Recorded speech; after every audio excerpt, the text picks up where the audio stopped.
है जिसमें बम है, यानी ये विमान ईरान से, जी हां, विमान ने ईरान से उड़ान भरी थी और इस विमान में बताया गया बॉम्ब है और बॉम्ब वाला विमान भारत में घुसाया और उसके बाद 45 मिनट तक भारत के आसमान में उतरने, आसमान से नीचे दिल्ली लैंड करने की जिद करता रहा। जरा रिपोर्ट देखिए।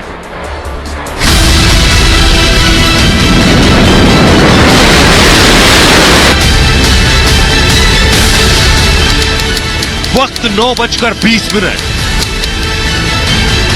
पाकिस्तान से हिंदुस्तान में फोन आया, ईरान से भारत में घुसे विमान में बम है।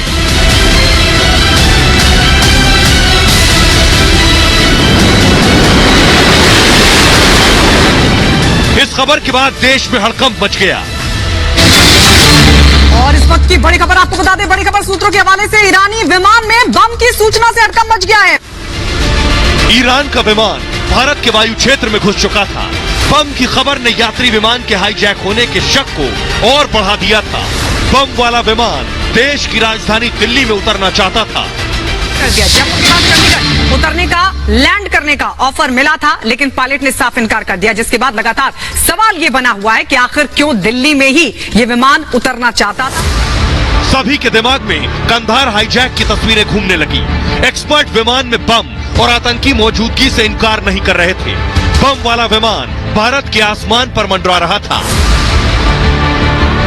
लाहौर एटीसी ने कैसे पता लगाया, इसका लाहौर से क्या लेना देना है, लाहौर को कैसे पता लगा? क्योंकि अगर वो ईरान से आ रहा है तो क्या वो पाकिस्तान के ऊपर से आया? ऐसी बात तो नहीं है। अगर पाकिस्तान से ऊपर गया तो डायरेक्टली चाइना जा सकता है, उसको दिल्ली से जाने की जरूरत नहीं है। और आइए आपको चारों तरफ एक्सपर्ट बैठकर अपनी राय दे रहे थे। सबसे पहले आपको मैप के जरिए बताते हैं, देखिए कहां से विमान आया। फुल स्क्रीन लीजिए जल्दी से मैप, कहां से विमान आया जो कि भारत में घुसा था। ये आप देख रहे हैं, ईरान से विमान चलकर ये देखिए दिल्ली में घुसा, ईरान से पाकिस्तान होते हुए दिल्ली में गया। ये बात सामने आई 45 मिनट तक। ये देख रहे हैं आप, ईरान से चला और किस तरह से ये दिल्ली में घुसा विमान। आइए अब आपको पूरी कहानी बताते हैं। जैसे ही ये विमान दिल्ली के हवाई क्षेत्र में पहुंचा, उसके बाद एयर ट्रैफिक कंट्रोल एक चीज होती है, एटीसी पर बताया गया और पाकिस्तान से खबर आई। ये देख रहे हैं आप, ये है एटीसी। इस तरह से होता है एयर ट्रैफिक कंट्रोल, जिससे हवा में उड़ने वाले जहाज का पूरा कंट्रोल रखा जाता है। एटीसी को विमान पाकिस्तान के एयर स्पेस से दरअसल भारत में घुसा था।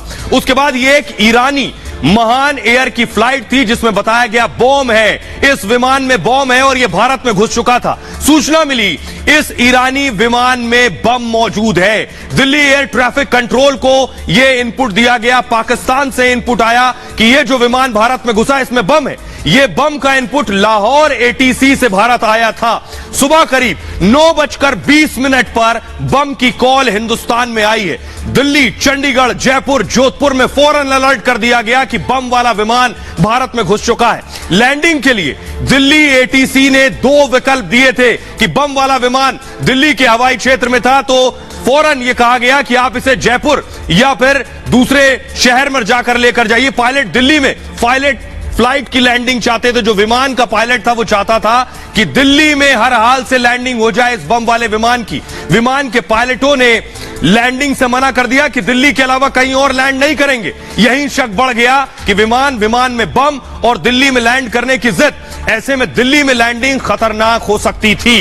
पायलटों की दिल्ली लैंडिंग की जिद पर अलर्ट दिया गया और भारतीय वायुसेना ने तुरंत मोर्चा संभाल लिया। उसके बाद आपको बताऊं, फाइटर जेट्स सुखोई ने ईरानी विमान को चारों तरफ से घेर लिया। आइए अब आपको बताऊं कैसे, कहां से कहां जाने वाला था। देखिए जरा कैसे विमान उसके पीछे लगे। मैप डालिए, मैप दिखाइए। ये आप देख रहे हैं एटीसी ने बम वाले विमान को कहां जाने को कहा। उन्होंने कहा कि जो कि दिल्ली के हवाई क्षेत्र में थे उनसे कहा गया आप चंडीगढ़ चले जाइए या फिर जयपुर चले जाइए। उन्होंने चंडीगढ़ और जयपुर जाने से मना कर दिया। और आइए अब आपको बताते हैं उस दौरान डिफेंस एक्सपर्ट्स क्या कह रहे थे, सुनिए जरा।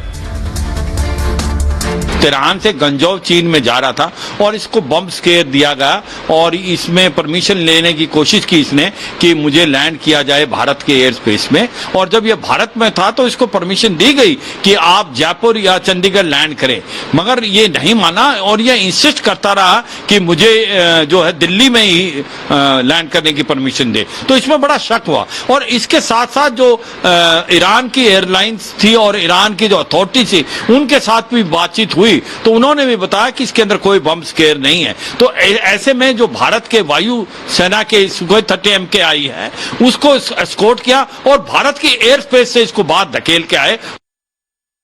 और देखिए, जब ये बम वाला विमान भारत में था तो फौरन हमारे लड़ाकू विमान सुखोई ने टेक ऑफ किया। सुखोई ने उड़ान भरी उस विमान के पीछे जिसमें बम था। 2 विमान सुखोई विमान 2 पीछे लग गए उस विमान के जिसमें बम था। देखिए जरा सुखोई ने कहां से उड़ान भरी, मैं आपके जरिए आपको दिखा रहा हूं।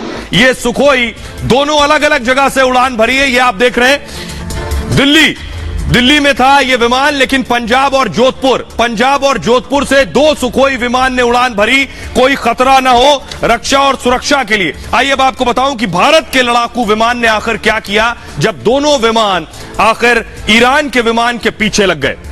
तो भारत के आसमान में आपको बताऊं, जैसे ही बम की खबर मिली एयरफोर्स ने फौरन मोर्चा संभाल लिया और मैदान में सुखोई जंगी विमानों को उतार दिया।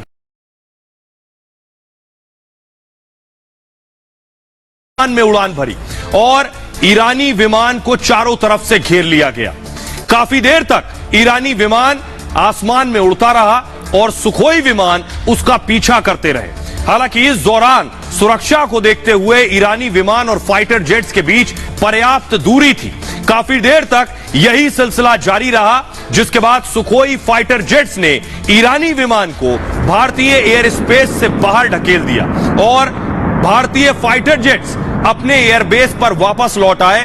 एयरफोर्स अपनी भाषा में इस ऑपरेशन को आपको बताऊं स्क्रैम्बलिंग कहती है। 2 लड़ाकू विमान जब किसी दूसरे को खदेड़ कर आते हैं इसे स्क्रैम्बलिंग कहा जाता है। ये स्क्रैम्बलिंग क्या होता है, आइए अब आपको बताता हूं ये स्क्रैम्बलिंग क्या है, सरल भाषा में बताएंगे और किस तरह से इस पूरे ऑपरेशन को अंजाम दिया जाता है ये आपको बताने की कोशिश करूंगा। ये देखिए ग्राफिक्स के जरिए सरफेस फ्लोर ग्राफिक्स प्ले कीजिए प्लीज। और आपको बताऊं कि 2 लड़ाकू विमान ठीक इस तरह से जो आप देख रहे हैं, इस तरह से ईरान का विमान उड़ रहा था और पीछे से देखिए जरा 2 सुखोई आपको नजर आ रहे हैं। ये देखिए दोनों सुखोई उसके पैरेलल चल रहे थे दूरी बनाकर। स्क्रैम्बलिंग, इसी को स्क्रैम्बलिंग करते हैं। स्क्रैम्बलिंग वायुसेना की भाषा का शब्द है। दरअसल आपको बताऊं इसका मतलब है इमरजेंसी में फाइटर्स की तैनाती करना। ठीक इस तरह से फाइटर्स की तैनाती की जाती है विमान के अगल बगल। और क्योंकि खबर यह थी कि ये जो विमान उड़ रहा है इसमें बॉम्ब है और ये भारत में घुसा है, भारत के आसमान में उड़ रहा है, इसलिए दोनों लड़ाकू विमान भेजे गए और तैनाती के साथ आपको बताऊं एक्शन के लिए फौरन तैयार रहते हैं पायलट्स। इमरजेंसी में तैनाती के लिए समय लगता है और सबसे पहले एयरक्राफ्ट क्रू तैयार होता है। पायलटों के जी सूट जो पहनते हैं वो सूट जिसे जी सूट कहते हैं, जी सूट पहनते हैं। एयरबेस पर सायरन बजना फौरन शुरू हो जाता है। इस इमरजेंसी सिचुएशन में पायलट हेलमेट लेते हैं अपना, विमान की तरफ जाते हैं फौरन। इसी प्रक्रिया में उन्हें 4 से 5 मिनट लगते हैं और यही बहुत इंपॉर्टेंट है। माना जाता है सबसे कम समय जिसमें लगे वो सबसे बेटर अचीवमेंट है। 4 से 5 मिनट लगते हैं। इस समय को स्क्रैम्बलिंग टाइम कहा जाता है। कितना वक्त लेते हैं आपके पायलट तैयार होकर फाइटर जेट में बैठने में। स्क्रैम्बलिंग टाइम जितना कम होगा उतना ज्यादा अच्छा होता है।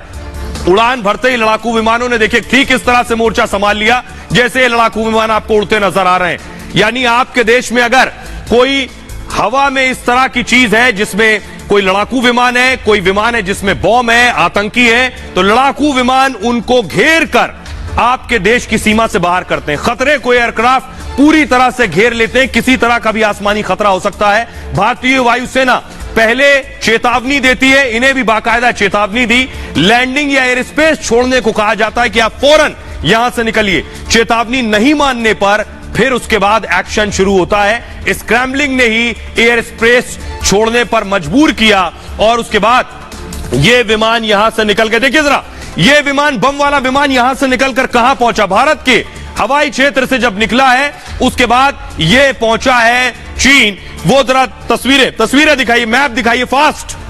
ये आप देख रहे हैं, ये आप देख रहे हैं कहां से, दिल्ली से निकलकर म्यांमार होते हुए, से फिर से प्ले कीजिए प्लीज, दिल्ली से निकलकर म्यांमार होते हुए ग्वांगझू पहुंचा है। ये आप देख रहे हैं, यानी हमारे सुखोई ने इसे भगाया है और उसके बाद म्यांमार होते हुए ग्वांगझू तक गया है। आइए, लेकिन अब आपको दिखाने जा रहा हूं जब ये लैंड हुआ चीन में जिसमें बताया गया बम है। ये देख रहे हैं आप विमान, ये विमान लैंड हुआ, इसमें जो यात्री सवार थे वो निकलकर बाहर आए। लेकिन दूसरी तरफ देखिए यहां बड़ा काफिला, फायर ब्रिगेड, इसके अलावा एम्बुलेंस मौजूद थी यहां पर, क्योंकि इस विमान में बम की खबर सिर्फ भारत में नहीं थी, चीन में भी थी, म्यांमार में भी थी, पाकिस्तान में भी थी, ईरान में भी थी। तो 4-5 देश में हड़कंप मचा हुआ था कि एक विमान में बॉम्ब है। ये तस्वीरें आप देख रहे हैं किस तरह से लोग वहां मौजूद हैं और यहां एम्बुलेंस और फायर ब्रिगेड्स मौजूद है। लेकिन अब आपको बताता हूं 45 मिनट तक जो उधम हुआ, जो हंगामा और हड़कंप मचा, इसमें आखिर सच क्या है, हकीकत क्या थी चीन में उतरने के बाद, ये आपको बताता हूं। देखिए जरा, तो आसमान में ईरानी विमान घेरे में था। दरअसल जब आसमान में था, सुखोई विमानों ने घेर लिया और उसे खदेड़ा। भारतीय पायलट एक्शन के लिए पूरी तरह से तैयार थे। कुछ ही देर में ईरानी एजेंसियों का कॉल आया उन्हें।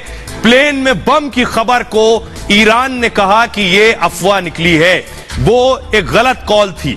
विमान को चीन की तरफ उड़ने को कहा गया और म्यांमार होते हुए विमान की लैंडिंग चीन में हो गई। विमान की लैंडिंग ग्वांगझू एयरपोर्ट पर की गई और चीनी एयरपोर्ट पर भी हाई अलर्ट नजर आया। तस्वीरें भी मैंने आपको दिखाई। विमान ने तेहरान से ग्वांगझू की दरअसल उड़ान भरी थी और वो अपने डेस्टिनेशन पर पहुंच गया। लेकिन एक खबर, इस तरह की खबर के बाद, अफवाह के बाद, कैसे 4 से 5 देश में हड़कंप छा गया था। आइए अब आपको बताऊं किस तरह भारतीय वायुसेना, कैसे भारतीय लड़ाकू जहाज ने और हमारे फायर फाइटर्स ने किस तरह से खदेड़ा। ये पहली बार नहीं है, इससे पहले भी ऐसे ही खदेड़ा। ये आप देख रहे हैं, ये अभिनंदन ने मिग के जरिए खदेड़ा था पाकिस्तान के F-16 को।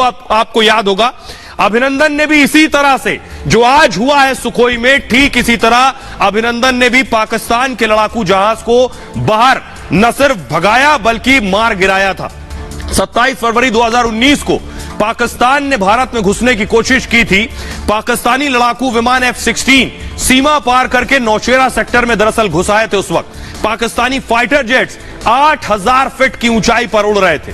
जानकारी मिलते ही वायुसेना की स्क्रैम्बलिंग शुरू हो गई फौरन। जो शुरू में मैंने आपको बताया स्क्रैम्बलिंग क्या होती है। भारतीय पायलटों ने अपने हेलमेट पहन लिए। मोर्चे पर मैदान में सुखोई और मिग 21 को फौरन उतारा गया। मिग 21 खुद स्क्वाड्रन लीडर अभिनंदन उड़ा रहे थे। उस वक्त विंग कमांडर ने अपने साथियों को रेडियो पर फौरन मैसेज दिया कि इसे मैं खदेड़ता हूं। यह अभिनंदन का मैसेज था, यह मेरा शिकार है, यह अभिनंदन ने कहा। अभिनंदन के साथ ही दूसरे साथी सुखोई पर उस वक्त मौजूद थे। आसमान में डॉग फाइट शुरू हो गई कुछ ही वक्त में, जिसका मतलब आसमान में आमना सामना होता है। मात्र 86 सेकेंड 86 सेकेंड्स में नजदीक का मुकाबला शुरू हो गया। यह चेतावनी देने के बाद एक्शन का दौर था और काफी देर तक आगे पीछे होने का खेल चलता रहा लड़ाकू विमानों के बीच, जिसके बाद अभिनंदन ने एक F-16 विमान को मार गिराया। इसके बाद अभिनंदन ने हवा में तबाही मचाने वाला R-73